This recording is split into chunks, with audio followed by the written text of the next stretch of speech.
주께서 종을 사용하여 주옵소서. 성령의 도구로 사용하여 주옵소서. 감사하며 예수님의 이름으로 기도드립니다. 아멘. 오늘은 첫 주에 이어서 계속해서 말씀을 살펴보도록 하겠습니다. 여러분의 기억을 2주 전으로 되돌려 보시기 바랍니다. 우리가 2주 전에 말씀드린 것을 다 전할 수 없지만은 간략하게 말씀을 드리겠습니다. 자, 그리스도 예수의 사람들은 누구라고 하였습니까? 죽어야 사는 자들이라고 했습니다. 죽어야. 세상에 죽을 일도 많은데 왜 죽어야 하느냐? 그렇게 말씀하고 할 수 있겠지만은, 자, 이스라엘 백성들이 출애굽 시에 이 홍해 바다에 완전히 잠겨서 장사 지낸 바 되었다고 말씀을 드렸습니다. 그것을 두고 바울은 세례라 그렇게 말씀하고 있죠. 그래서 세례란 뭡니까? 내가 예수님과 함께 완전히 수장되는 거예요. 완전히 죽는 거예요. 다시 예수님과 함께 뭡니까? 일으킴을 받는 것입니다. 그런데 이 편에서는 자, 애굽이고 저 편에는 이제 하나님 따라 새로운 새 생명이 기다리는데 그 전에 뭐가 가려져 있다 했어요? 홍해바다. 홍해바다 속으로 들어가야 되는 거예요. 완전히 죽어야 되는 거예요. 내 죄가 죽고 내 죄성이 죽고 옛 사람이 죽고 그렇게 해서 완전히 죽어야 된다고 그랬죠. 죽지 못하면 어떻게 합니까? 내 옛 성품이 또 옛 사람이 살아서 왕성하게 활동한다 그랬어요. 그래서 죄성이 살아서 가시가 되고 또 흉기가 되어서 상처를 주고 다른 사람을 영적으로 죽이는 일을 한다고 그랬습니다. 내가 완전히 죽지 못해서 그래요. 그래서 나를 완전히 죽이는 일을 누가 하신다고요? 바로 뭐예요? 성령 하나님이 하시는데, 성령 하나님이 어떻게 하신다고 그랬습니까? 창세기 2장 7절에 여호와 하나님이 그 코에 생기를 불어넣으시니 불어넣으니까 사람이 생명이 되었어요. 그렇죠?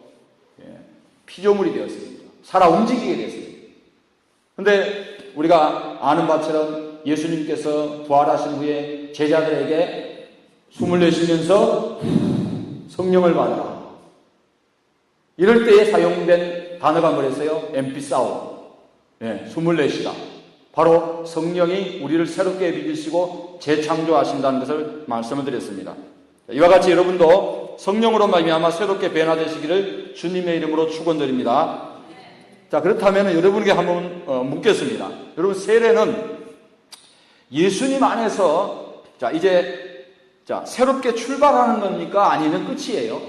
믿음의 시작입니까? 아니면 믿음의 완성입니까? 믿음의 시작이에요. 출발이에요. 자, 어떻게 알아요? 어떻게 알아요? 감으로 알아요? 신앙생활 오래 해서 알아요? 성경이 그렇게 말씀하고 있어요. 히브리서 6장 2절에 세례들과 안수와 죽은 자의 부활과 영원한 심판에 관한 교훈의 틀을 뭐예요? 다시 닦지 말고 완전한 대로 나아갈지니라. 이 말씀은 뭐냐? 세례는 뭐냐? 초보라는 거예요. 그리스도의 초보, 기본이 된다는 거예요. 기본. 자, 기본이 되어 있는 사람은 다시 닦을 필요가 있습니까? 없습니까? 없어요. 기본이 되어 있는데. 그렇잖아요. 자, 다음으로 베드로전서 3장 21절에 물은 예수 그리스도께서 부활하심으로 말미암아 이제 너희를 구원하는 편이 곧 세례라. 이는 육체의 더러운 것을 제하여 버림이 아니요. 잘 들으세요. 이는 육체의 더러운 것을 제하여 버림이 아니다. 하나님을 향한 선한 양심의 강군이라. 강군. 하나님을 향해서 내 양심이 악한 양심이 아니고 선한 양심이라서 세례받고 나서 선한 양심이 되어서 하나님을 향해서 강구를 하는 거예요. 그러므로 세례를 받으면 어떻게 되느냐? 세례를 받으면 말입니다. 여러분 잘 들으세요. 자, 내 마음이, 내 영혼이 하나님을 향하여 가는 거예요. 하나님을 향하여서.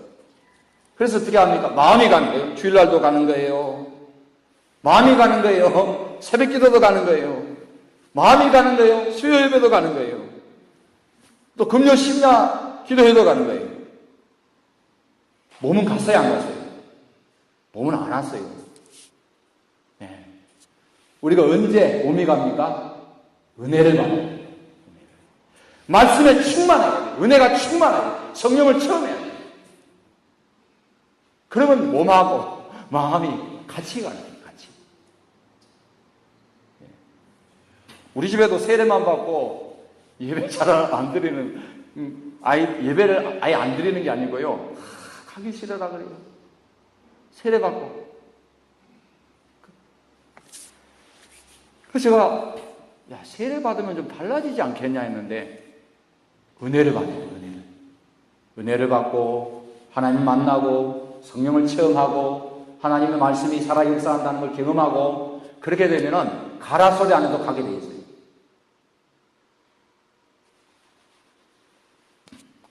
자, 그러나 그렇다고 해서 이 더러운 제약된 성품이 한순간에 없어진 것이 아니라고 분명히 말씀을 하고 있습니다. 그래서 하나님께서는 그리스도 예수의 사람들을 어디로 몰아가시냐면 광야로 몰아가시는 광야 서편으로 모세를 인도하시듯 예수님을 성령으로 말미암아 광야로 인도하시듯 우리 또한 어디로 인도합니까? 광야로 인도해 가요. 우리를 새롭게 하시고 내가 완전히 죽고 예수님이 살게 하시기 위해서 우리에게 무엇이 기다리고 있습니까? 광야 생활이 기다리고 있어요. 광야 생활. 자, 광야에 대해서 성경은 다음과 같이 말씀하고 있는데요. 예레미야 2장 6절에 그들이 우리를 애굽 땅에서 인도하여 내시고 광야고 사망과 구덩이 땅 건조하고 사망의 그늘진 땅 사람이 그곳으로 다니지 아니하고 그곳에 사람이 거주하지 아니하는 땅을 우리가 통과하게 하시던 여호와께서 어디 계시냐 하고 말하지 아니하였도다. 아멘. 여러분, 광야는 먹을 양식이 없어요. 물이 없어요. 사람이 없어요. 거기는 사망의 그늘이 져 있어요. 사망의 그늘이 져 있다는 말씀은 항상 어두움이 따라다닌다는 거예요. 사단의 공격이 계속된다는 거예요. 자, 그런데 오늘 우리를 이 광야로 인도하신 분이 누구라고요? 하나님. 하지만 광야가 두렵다고 다시 돌아갈 수는 없어요. 다시 세상으로 돌아갈 수는 없어요. 다시 죄악의 땅 애굽으로 돌아가면, 세상으로 돌아가면 어떻게 되는 거예요? 멸망입니다. 그렇기 때문에 광야에서는 통과하든지 아니면 실제로 거기서 육체적으로 죽든지 둘 중에 하나예요. 둘 중에 하나. 그래서 사도행전 7장 38절에 초대교회 7 집사님 중에 최초의 순교자이신 이 스데반 집사님이 이스라엘 백성들이 그 광야 생활을 광야 교회라는 말을 사용한 것입니다. 자, 우리 가운데 처음 예수님 믿으신 분이 있으시거나 예수님을 오랫동안 믿으신 분들 중에는 한 가지 이상은 다 의문을 갖고 있어요. 뭐냐? 나한테 복음 전해준 집사님이나 또 전도자들은 또는 교육자들이 분명히 예수님 믿으면 행통한다고 했는데 믿으면 안 되던 사업도 잘 되고 좋은 일만 있다고 했는데 예수님 믿으면 병에서 고침받고 지금 사는 것보다 더 잘 살고 복받아서 부자로 산다고 했는데 일이 꼬이지 않고 만사가 잘 된다고 했는데 성경에 나오는 아브라함처럼 거부가 된다고 했는데 속썩이던 남편도 고분고분하고 말도 잘 듣는다고 했는데 하나님께 무엇이든 기도하면 다 들어준다고 했지 않느냐. 근데 어때요? 실제로 우리가 예수님 믿고 신앙생활 해보니까 어떻습니까? 이런 의문을 안 품어보신 분들이 없으실 거예요. 지금도 왜라는 말이 내 마음에서 계속되고 있을 수도 있어요. 자, 본문을 보시기 바랍니다. 3절을 보세요. 다 같이. 다 같은 신령한 음식을 먹으며 아멘. 여러분, 광야에서 이스라엘 백성들이 먹은 것이 무엇이라고 말씀하고 있어요? 신령한 음식이요. 자, 그들이 먹은 음식은 출애굽기 16장 31절에 보면은 이 가시같이 희고 꿀 섞은 가자 같은 것인데 이름은 뭐냐? 만나라 그랬어요. 만나. 만나다 해서 만나. 근데 35절에 보면 이 만나를 사람이 사는 땅에 이르기까지, 곧 가나안 적경에 이르기까지 40년 동안 먹었다 그랬어요. 40년 동안. 그래서 이스라엘 백성들이 어떻게 하였다고 성경에서 말씀하고 있습니까? 민수기 21장 5절에 백성이 하나님과 모세를 향하여 원망하되 어찌하여 우리를 애굽에서 인도하여 내어 이 광야에서 죽게 하는가? 이곳에는 먹을 것도 없고 물도 없도다. 우리 마음이 이 하찮은 음식을 싫어하노라 하매. 자, 이스라엘 백성들은 만나를 신물이 나도록 먹었어요. 처음에는 배를 채워주어서 좋았어요. 꿀 섞은 과자 같았습니다. 그러나 점차 시간이 갈수록 그것은 더 이상 음식이 아니라 세상에서 가장 형편없는 그런 음식인 거예요. 애굽의 우상을 숭배하는 그곳에서 이렇게 형편없는 음식은 먹지 않을 것이라고 그렇게 말을 하고 있어요. 씹으면 씹을수록 토가 나오는 거예요. 해에 닿는 것이 싫고 냄새가 싫어집니다. 그리고 이를 바득바득합니다. 이놈 모세야! 왜 우리를 이곳에 인도해서? 애굽 땅에 있으면 내가 떡가마 고기 곁에 앉았으면 얼마나 좋았겠느냐. 차라리 거기서 배 터져서 죽는 게 낫지. 이 배고파 죽는 것보다. 그 말을 하는 거예요. 그러면서 모세를 원망합니다. 하나님을 원망합니다.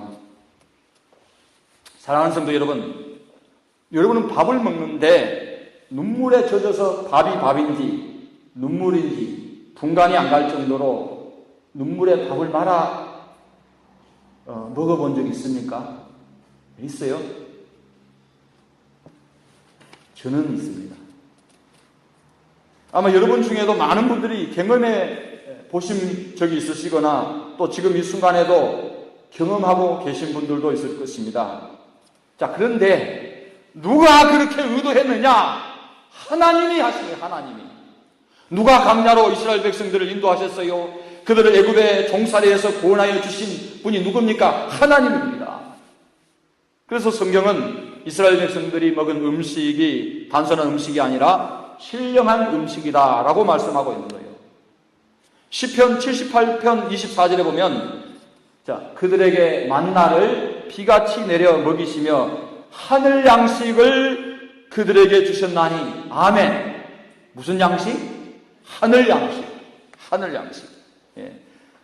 여러분, 지금 여러분이 광야 교회에서 지금 여러분이 먹고 있는 양식이 그냥 육신의 양식이 아니라 하나님이 내려주신 하늘 양식이에요. 믿습니까? 지금 예수님 믿는 것이 많이 힘이 드십니까? 삶이 괴롭습니까? 고통스럽습니까? 외롭습니까?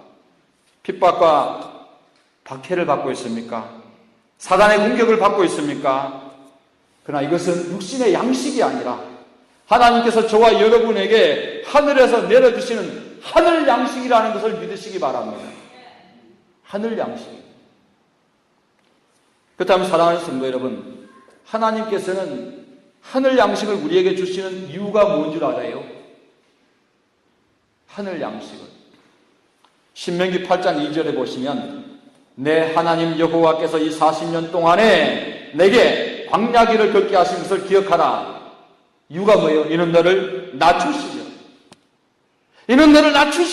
너를 시험하사 내 마음이 어떠한지 그 명령을 지키는지 지키지 않는지 알려 하시니라. 너를 낮추시며 너를 줄이게 하시며 또 너도 알지 못하며 내 조상들도 알지 못하던 만나를 내게 먹이신 것은 사람이 떡으로만 살 것이 아니요 여호와의 입에서 나오는 모든 말씀으로 사는 줄을 알게 하려 하심이라. 아멘.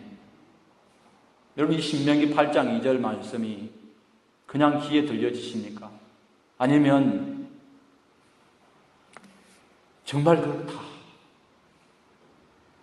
하나님이 하늘 양식을 주신 것은 나를 낮추시고 나를 시험하시고 그렇게 해서 하나님이 주신 하늘 양식을 먹여서 오직 여호와의 입에서 나오는 말씀으로 사는 줄을 알게 하기 위함이라. 그래 맞아 하고 가슴을 탁 치면서 한 분이 계시다면 하늘 양식을 제대로 먹은 겁니다. 저는 이 말씀을 준비하면서 죄송합니다만 엉엉 울었습니다. 엉엉 울었어요. 왜? 하늘 양식 하나님 내게 먹여주셨는데 정말 그렇다는 거예요. 여러분, 안 먹어보셨으면, 안 드셔보셨으면 한번 잡숴보세요. 정말 사람이 떡으로만 살 것이 아니다. 하나님의 입으로부터 나오는 모든 말씀으로 산다. 이것을 직접 여러분이 경험해 보시라고요.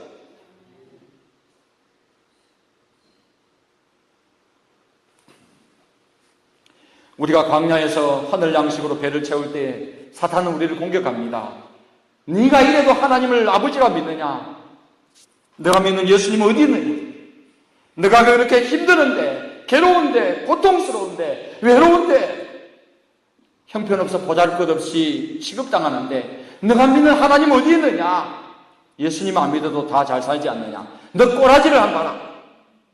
누가 누구에게 예수 믿으라고 하느냐? 너나 잘 믿고 살아라.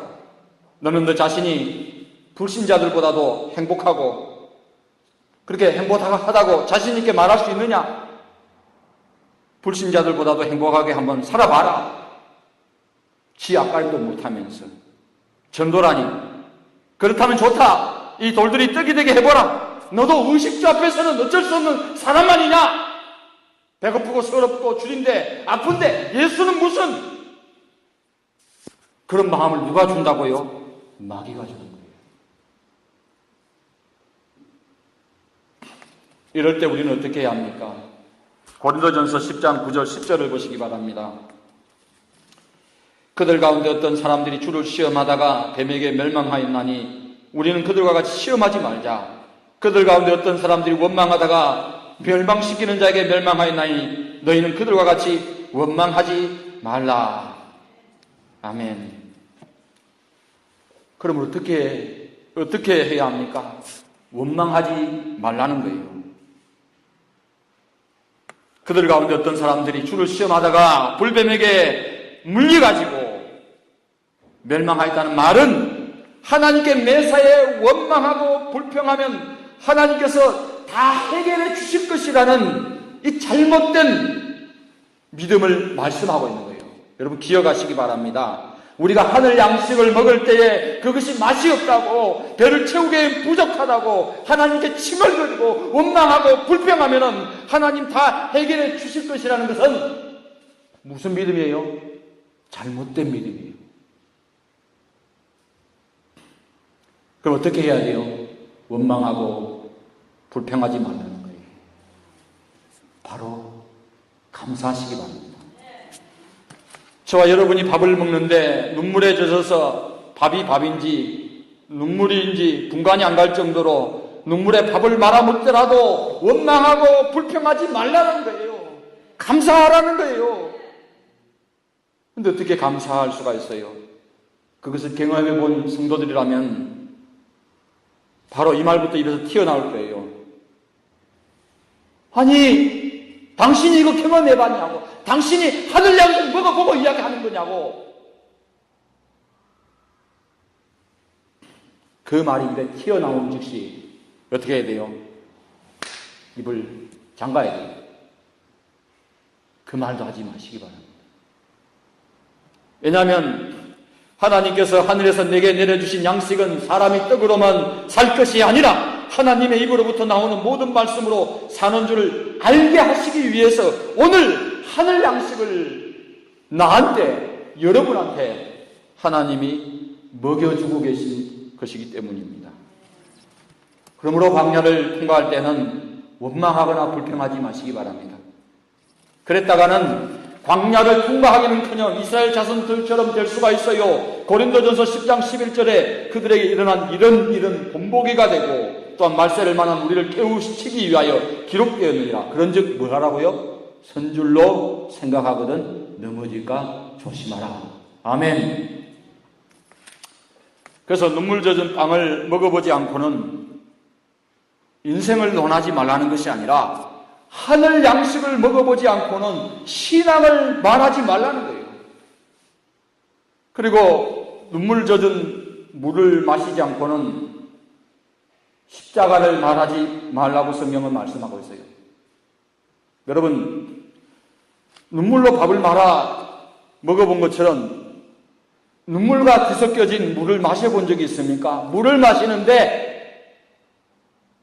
이게 물인지 이게 눈물인지 분간이 안 갈 정도로 뒤섞여가지고 마셔본 적 있냐고요. 여러분, 눈물로 뒤섞여진 물을 마셔보지 않고는 십자가를 말하지 마시기 바랍니다. 다 같이 고린도전서 10장 4절을 보시기 바랍니다. 다 같은 신령한 음료를 마셨으니 이는 그들을 따르는 신령한 반석으로부터 마셨으며 그 반석은 곧 그리스도시니라. 아멘. 여러분 기억하시기 바랍니다. 신령한 음식과 신령한 음료는 그리스도께서 받으실 십자가에서의 고난을 상징합니다. 신령한 음식은 요한복음 6장에 예수님의 몸을, 그리고 신령한 음료는 예수님의 피를 상징해요. 그래서 내 살을 먹고 내 피를 마시는 자란 그리스도와 함께 장차 성찬에 참여할 그 성찬식을 말씀하고 있는 거죠. 그러나 이것이 여러분 신령한 음료에 대한 해석의 전부가 아니에요. 이것은 그리스도 자신에 대한 해석이고, 오늘 광야에 들어선 우리가 마실 물은 눈물이 섞인 물입니다. 물론 궁극적으로는 그것이 그리스도의 고난의 순잔을 상징해요. 자, 그런데 시편 102편 9절을 보시면은, 자, 한글 개역성경을 보시면은, 나는 쟤를 양식같이 먹으며 나의 마시면은 눈물을 섞어 싸우니, 개역개정은 뭐라고 말하냐면은 눈물 섞인 물을 마셨나이다. 이 시편 102편 9절은 자, 시편 기자가 성령 하나님의 감동하심으로 장차 그리스도께서 십자가 위에 받으실 고난을 예언한 말씀입니다. 그렇다면 광야에서 이스라엘 백성들이 마신 신령한 음료와 오늘을 살아가는 우리 그리스도 예수의 사람들이 마시는 물은 어떤 거예요?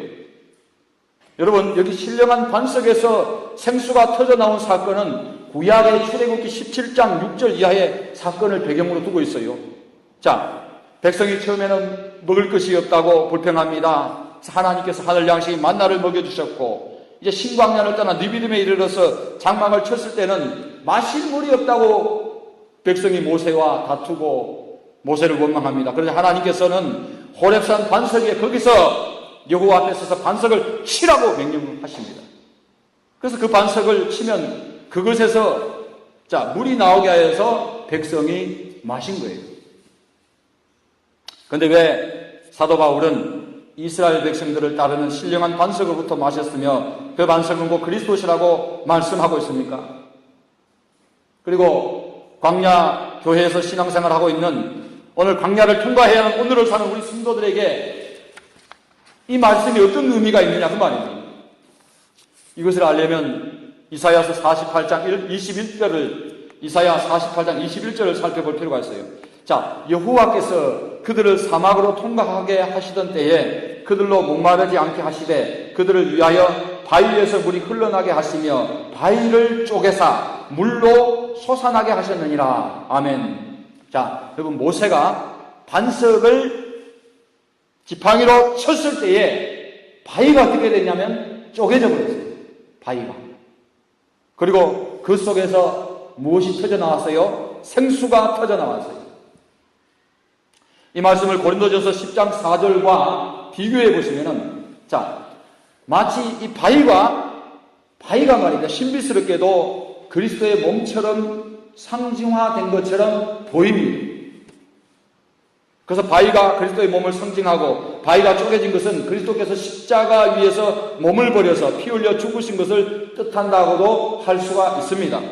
자, 그렇게 해석한다면은 마치 호렙산 반석에서 흘러나온 물은 신비스러운 그리스도의 흘리신 보혈이 되는 거예요. 또 그렇게 본다면 그들이 먹은 만나는 그리스도의 몸을 뜻하기 때문에 그것 역시 만나가 아니라 그리스도의 몸을 상징하는 신비스러운 것이 될 거예요. 그러면 그 다음에 사람들이 어떻게 할까요? 그 바위 찾아다니는 거예요. 그게 우상해진 거예요.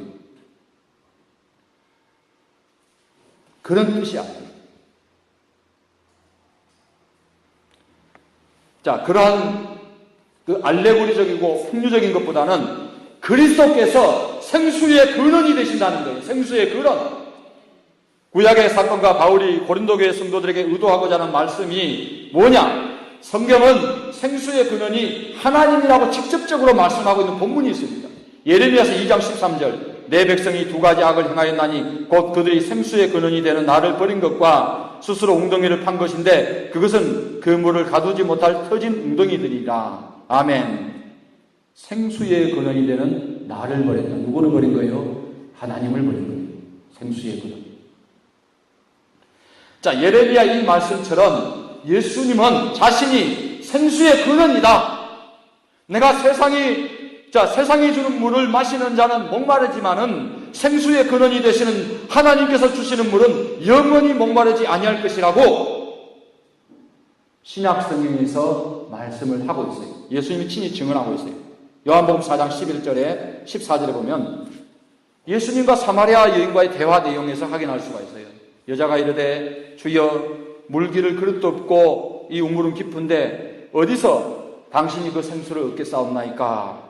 우리 조상 야곱이 이 우물을 우리에게 주셨고 또 여기서 자기와 자기 아들들과 짐승이 다 마셨는데 당신이 야곱보다도 크니까. 13절에 요한복음 4장 13절에 예수께서 대답하여 이르시되 이 물을 마시는 자마다 다시 목마르려니와 내가 주는 물을 마시는 자는 영원히 목마르지 아니하리니 내가 주는 물은 그 속에서 영생하도록 뭐하도록 솟아나는 뭐가 되리라? 샘물이 되리라. 할렐루야.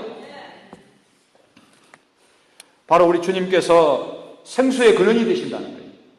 여러분, 이 세상의 물은 고갈되어 가고 있어요. 그러나 주님께서 주시는 물을 마시는 자는 영원히 목마르지 아니할 것을 말씀하고 있습니다. 이것이 무엇을 말씀합니까? 타는 목마름, 영혼에 대한 갈증. 여러분, 예수님이 아니고는 이 세상 그 누구도 영원한 생명을 줄 수가 없어요. 영원히 산다는 것, 타는 그 영적 갈증을 해결해 줄 자가 없는 거예요. 오직 예수님만이 영혼에 대한 이 타는 목마른 영적 갈증을 해결하여 주시는 줄로 믿으시기 바랍니다. 그러므로 예수님은 생수의 근원이 되십니다. 그런데 바울이 여기 호렙산 반석을 두고 신약의 구속사적으로 해석하기를 신령한 음료라고 표현하고 있어요. 신령한 음료. 이것은 시편 기자가 102편 9절에서 예언한 것처럼 눈물 섞인 물을 마셨나이다 라고 말씀한 것처럼 생수의 근원이 되어 주시려고 그리스도께서 값없이 누구든지 돈 없는 자도 와서 사 먹어라. 누구든지 목마르거든 마셔라. 바로 그 영원한 생수를 주시기 위해서 고난의 눈물을 흘리셨다는 것을 의미합니다. 그러므로 사랑하는 성도 여러분, 하나님께서 저와 여러분을 광야로 몰아내시고 광야를 통과하는 동안 신령한 음료를 마시게 하신 것은 곧 오늘 우리가 그리스도의 고난에 동참하는 것을 뜻해요. 따라서 지금 예수님 믿는 게 외롭고 서럽고 괴롭고 고통스러워도 불평하거나 원망하지 마시기 바랍니다. 우리가 예수님 빼버리면 우리는 외롭지 않을 수 있어요. 그렇잖아요. 근데 신앙생활 하는 게 여러분 얼마나 외로운 일입니까? 가족들하고도 예수 이야기만 하면 돌아섭니다. 제사 문제 나올 때에 특히 어떻게 합니까? 너는 예술쟁이, 너 예술쟁이니? 제사도 안 지내고 부모도 모르고 조상도 모른다고. 얼마나 외로워요. 예수님 때문에 우리가 당하는 외로움, 서러움, 괴로움, 고통스러움. 그럼 우리가 당연한 거예요. 당연한 거예요. 우리가 그리스도의 눈물에 뒤섞인 그 물을 함께 마시는 거란 말이다. 마십니다. 바로 우리가 그리스도의 고난에 함께하는 거예요. 여러분, 눈물의 빵을 먹어본 적이 있습니까? 여러분은 눈물을 섞인 물을 마셔본 적이 있습니까? 그럴 때 하나님 원망하고 불평하지 마시기 바랍니다. 왜 나만 겪는 고난이 나고 왜 나만 겪는 시련이냐고 불평하지 마시기 바랍니다. 예수님께서도 우리의 고난에 시련에 함께 하셔주세요. 나 혼자 아니란 말입니다. 나만 겪는 고난 아니라는 거예요. 나 혼자서 저와 여러분이 이 먹을 것도 마실 것도 사람도 없는 푹푹 빠지는 사망의 그늘진 땅을 걷는 게 아니라는 거예요. 누가 우리 곁에 항상 계십니까? 누가 우리를 따라다닌다고 성경이 말씀하고 있어요? 우리 주 예수 그리스도예요. 다시 성경을 보시기 바랍니다. 10장 1절부터 4절 말씀을 다 같이 읽어보십시다. 10장 1절부터 4절 시작. 형제들아, 나는 너희가 알지 못하기를 원치 아니하노니 우리 조상들이 다 구름 아래 있고 바다 가운데로 지나매 모세에게 속하여 다 구름과 바다에서 제례를 받고 다 같은 신령한 음식을 먹음에, 자 4절에 보세요. 다 같은 신령한 음료를 마셨으니 이는 그들을 따르는 신령한 반석으로부터 마셨으면 그 반석은 곧 그리스도시니라. 할렐루야. 아멘. 누가 따라요? 예수님이 따르죠. 그럼 광야를 우리가 이 사망의 그늘진 땅, 물도 없고 건조하고 푹푹 빠지는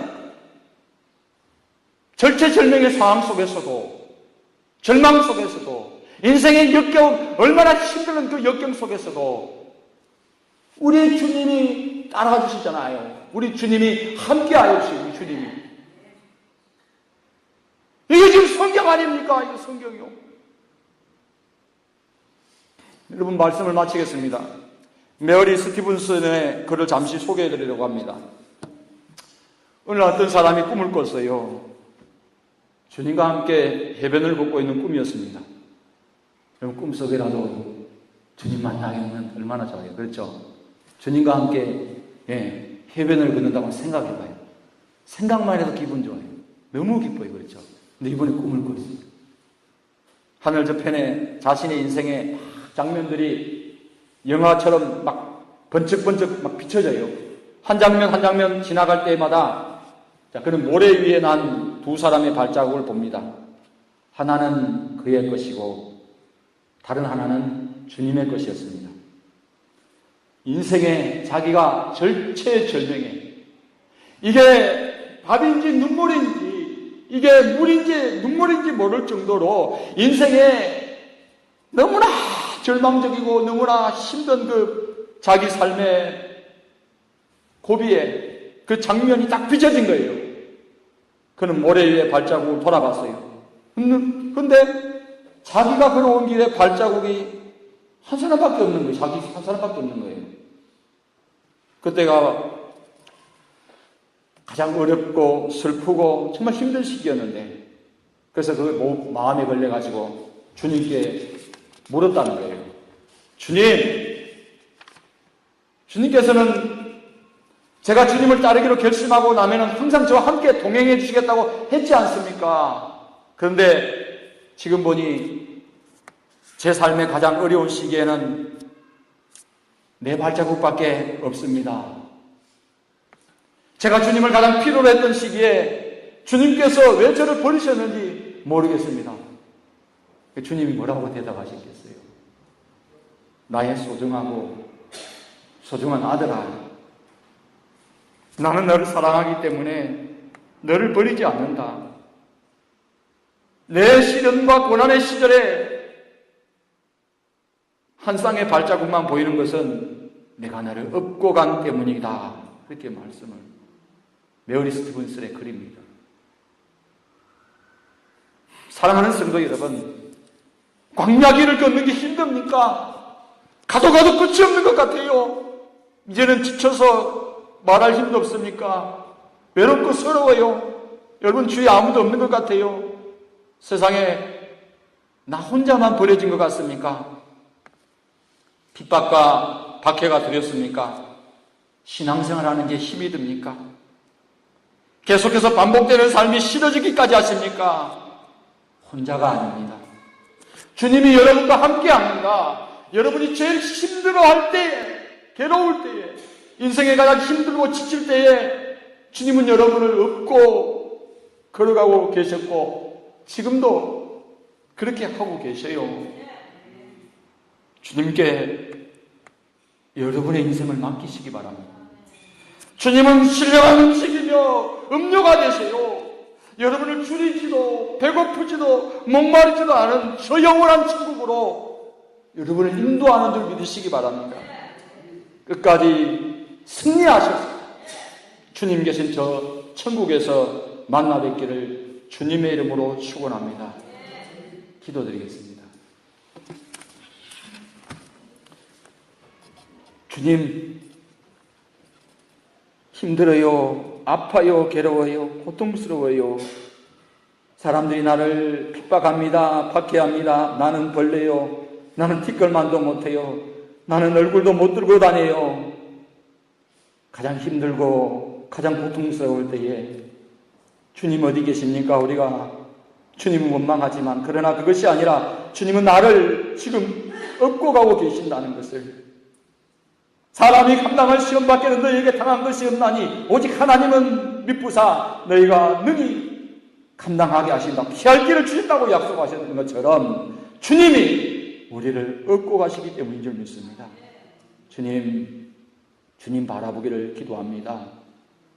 눈물인지 밥인지 눈물인지 물인지 모를 정도로 눈물의 밥을 말아먹고 눈물로 물을 마셔본, 하늘 양식을 먹어본 사람들은 주님이 바로 신령한 양식이고 신령한 음료라는 것을 고백하는 줄 믿습니다.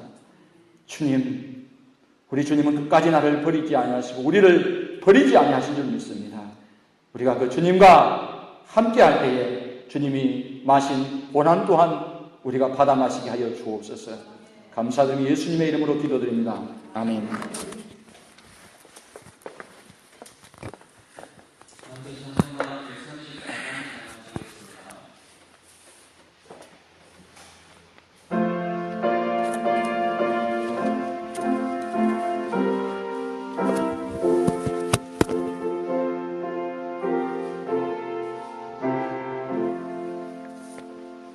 나 어느 날 꿈속을 헤매며 어느 바닷가 건널 때 그 갈릴리 오신이 따르는 많은 무리를 보았네. 나 그때에 확실히 맹히 눈을 뜨는 걸 보았네. 그 갈릴리 오신 능력이 나를 놀라게 하였네. 내가 영원히 사모할 주님, 참 사랑의 은혜 넘쳐 나 배웠고 그로부터 내 구주로 섬겼네. 이 세상의 무거운 짐진자 모두 주 앞에 나오라. 그 놀라운 은혜를 받아서 맘의 평안을 얻으라. 나 주께서 명하신 복음을 힘써 전하며 살포나. 그 갈릴리 오신 내 맘에 항상 계시기 원하니. 내가 영원히 사모할 주님, 참 사랑의 은혜 넘쳐 나 배웠고 그로부터 내 구주로 섬겼네.